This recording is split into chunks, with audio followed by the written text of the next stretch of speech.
جو theoretical physics ہے basically, جو فزیکل فینومینا آف نیچر ہے، انہی کی میتھمیٹیکل ماڈلز بنائے گئے ہیں نا.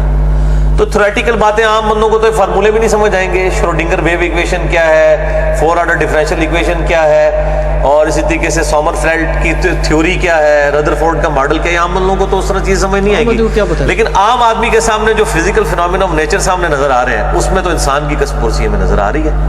ہم سارے دنیا کے انٹلیکچوئلس کو دعوت دیتے ہیں کہ اگر یہ سب کی سب چیزیں فزیکل فینومینا آف نیچر کے اوپر چل رہی ہیں، اور یہ دعویٰ کرتے ہیں کہ ان ساری کی ساری چیزوں کو ہم جو ہے وہ اپنے دستے قدرت میں لا بھی سکتے ہیں فزیکل فینومینا آف نیچرز کو یوز کر کے، تو ہم یہ کہتے ہیں کہ یہ ایک انڈا، سمپل ایک انڈا، یہ ہم توڑ کے پلیٹ میں ڈال کے ان کو دیتے ہیں، اس کے لیسدار مادے سے ایک چوزا بنا کے کو بتا دیں فزیکل فینومینا آف نیچر کو یوز کر کے. یہ فزیکل فینومینا آف نیچر سے ریلیٹڈ جتنی فزکس کی ایکویشنز ہیں، یہ تو صرف بتاتی ہیں کہ یہ کام ان رولز کے تحت ہو رہا ہے. ٹھیک ہے، یہ رولز تو بانی نہیں ہیں ان چیزوں کے. سورج مشرق سے نکلتا ہے، مغرب میں غروب ہوتا ہے ود رسپیکٹ ٹو زمین، ویسے تو وہ نہیں ہوتا. کیا اس قانون نے کہ سورج مشرق سے نکلتا ہے اور مغرب میں غروب ہوتا ہے، اس قانون نے سورج کو پیدا کیا؟ نہیں. تو ہم تو بات کریشن کی کر رہے ہیں نا. اصل سوال یہ ہے، اور میں یہ سلام پیش کرتا ہوں سائنس کو کہ جنہوں نے اپنی عاجزی مان لی ہے. سائنس کی ترقی اسی دن شروع ہوئی ہے جس دن سائنس نے یہ بات مان لی کہ جو 3 سوال ہیں، وٹ، وائی اور ہاؤ، اس میں سے صرف ہم 2 سوالات کے ساتھ ڈیل کرتے ہیں، وٹ اور وائی. کیا ہوا اور کیوں. کیا ہوا؟ زلزلہ آیا. کیوں آیا؟ ٹیکٹونک پلیٹس کی ڈسٹربنس کی وجہ سے. ہاؤ، کیسے ہو گیا؟ سائنس کہتے ہیں it is physical phenomena of nature. یہ ہمارا سوال ہی نہیں ہے، اسی میں تو پوری قیامت مضمر ہے. لیکن سائنس نے پہلے ہی عاجزی کا اظہار کیا کہ ہمارا سوال ہے ہی نہیں. ہم نے مانا ہوا ہے کہ ایسا ہی ہوا کرتا ہے. ایسا ہی کیوں ہوا کرتا ہے؟ اسی کے پیچھے تو گاڈ ہے. کائنات میں ہر چیز دوسری کو اپنی طرف جو ہے وہ گریویٹیشنل فورس کے ساتھ جو ہے وہ کشش کرتی ہے، جو ڈائریکٹلی پروپورشنل ہے ان کے ماسز کے، اور انورسلی پروموشن ہے square of the distance between the centres of 2 masses. تو وہ یہ جب ڈسکشن شروع کرتے ہیں ہم کہتے ہیں یار کیوں ایسا ہوتا ہے، کہ وہ کیسے ہو جاتا ہے کہ وہ آپس میں، وہ کہتے ہیں it is physical phenomena of nature. تو انہوں نے یہ چیپٹر ہی کلوز کر لیا، یعنی بلی نے آنکھیں بند کر لی ہوئی ہیں، اس نے کبوتر نے، کہ بلی غائب، بلی تو وہیں پہ موجود ہے. ان لوگوں میں اتنا حوصلہ ہے، میں یہ سمجھتا ہوں ہود بھائی میں یا باقی لوگوں میں، کہ وہ ایم تھیوری آپ کو پہلے سمجھائیں گے، اس کے بعد آپ کے ساتھ ڈسکشن کرنے کے لیے.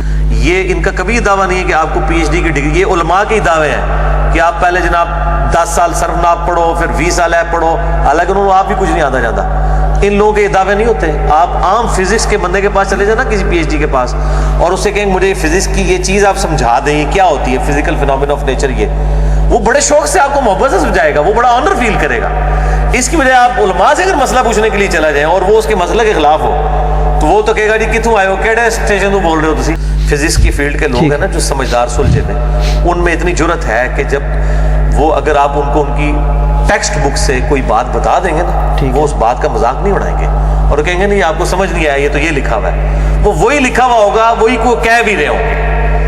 ادھر تو بالکل الٹ بات بنا دیتے ہیں نا، یہ کہ نحمدہ و یہ کہ نستعین سے یا مدد ثابت کر دیتے ہیں. حالانکہ بندہ کہتا ہے یار یہ کیا ہو گیا ہے، پھر تو کچھ بھی ثابت ہو سکتا ہے. لیکن انشاءاللہ فزکس کی فیلڈ کے جو پروفیسرز ہیں اور اس کے جو ٹیچرز ہیں جو ایماندار قسم کے، بلکہ میجورٹی میں کہوں گا، شاید اکا دکا ہی کوئی ہو، میرے تو ابھی تک نہیں ملا کوئی بھی، تو وہ یہ حرکت نہیں کرے گا. ان میں شرم و یا اس طرح کی ہوتی ہے کیونکہ ان کی کوئی چیز اسٹیک پہ نہیں لگی ہوتی. فزکس کے کسی مسئلے میں غلط ثابت ہو جائے ان کی نوکری ختم نہیں ہو جاتی، لیکن یا تو مسجد کمیٹی مسجد سے فارغ کر دے گی. بہت بڑا فرق ہے. تو ہم ان کے لیے بیٹھنے کے لیے تیار ہیں. ہم صرف یہ کہتے ہیں اپنا مقدمہ، ہود بھائی ہوں یا کوئی بھی، اپنا مقدمہ لکھ کے نا 2-4 صفحوں میں ہمارے سامنے رکھتے ہیں، کیونکہ ہمیں یہ یقین ہے کہ جب بھی ہم ان سے سائنس کے اوپر بات کرنا شروع کریں گے نا، سائنس کی لمیٹیشن ان کو بھی پتہ ہے کہ سائنس کی پرواز کہاں تک ہے. اس سے اگلا جب ہم نے سوال کرنا ہے یہ فزیکل فینومینا آف نیچر پہ آ جائیں گے. پھر فلسفیانہ باتیں کرنے شروع کر دیں گے، جس طرح غامدی صاحب سے یہ کرتے ہیں. پھر غامدی صاحب منہ توڑ جواب دیتے ہیں ان کو ماشاءاللہ، اور صحیح طریقے سے جس طرح وہ جڑتے ہیں نا، اور کوئی نہیں جڑتا. تو اس وقت یہ آ جاتے ہیں اس پوری گفتگو کے اوپر. یہ اپنا مقدمہ لکھ دیں، کوئی لمبا مقدمہ تو نہیں ہے نا ان کا، 4-5 صفحوں میں لکھ دیں جو اپنے ہے کہ یہ تھیوریز ہیں جن کے تحت یہ پریکٹیکل اس کی فارمز ہیں. ہم ڈینائل آف گاڈ کرتے ہیں. ہم ان تھیوریز کو انشاءاللہ تعالیٰ کئی چیزیں تو ہم نے پڑھی ہوئی ہیں, کئی ہیں, ہم ان کو سمجھنے کے لیے اپنا ٹائم لیں گے, اس کے بعد بات کر لیں گے. اس میں کوئی ایپ والی بات تو نہیں ہے. لیکن شرط یہ ہوگی کہ نہ آپ سائنس کے علاوہ جائیں گے نہ وہ جائیں گے. ہاں, پھر موضوع جو ہے پھر یہ نہیں ہونا چاہیے کہ جی وہ جو ہے وہ ایتھوپیا کے اندر اتنے جو بندے ہیں جو وہ بھوک سے کیوں مر رہے ہیں. ٹھیک ہے جی, اللہ کدھر ہے, فلاں جگہ زلزلے میں 1 لاکھ بندہ مر گیا تو اللہ کدھر ہے. پھر یہ باتیں نہیں کرنی ہے سائنس. ہاں, پھر سائنس کی بات ہوگی ایگزسٹنس آف گاڈ کے اوپر. جب گاڈ ایگزسٹ کرتا ہے باقی سارے سوال پھر بے معنی. انسان جو ہے وہ 10,000 سال پرانا ہے, ہمیں تو نہیں پتا. نہیں, یہ تو مطلب ہے جو شجر نسبی ہیں, جو انبیاء کرام کے جو سلسلے ہیں, اس سے بات کوئی قرآن کا کہیں دعویٰ نہیں ہے. قرآن نے کہیں یہ نہیں بتایا کہ حضرت آدم علیہ السلام اور ابراہیم علیہ السلام میں اتنے 1000 سال کا فرق ہے. یہ سب کچھ تورات کے ذریعے ہے. تورات کو بھی لے لیں, وہ بھی تو خدا کے ماننے والے ہیں. فارم میں ہی ہے نا سرکار. چلو آپ زیادہ کر لیں, کیسے آپ زیادہ 1,00,000 سال کر لیں آپ, اور کتنے کو پرانے ہوں گے. دیکھیں, جب قرآن و سنت اس پہ خاموش ہے تو میں اس پہ کوئی تاریخ نہیں نا آپ کو دے سکتا. ٹھیک ہے, آپ کہیں گے جی جناب سائنٹسٹ نے 10 لاکھ سال پرانے ڈھانچے نکال لیے ہیں, تو اس نے 10 لاکھ سال پہلے انسان ایگزسٹ کرتا.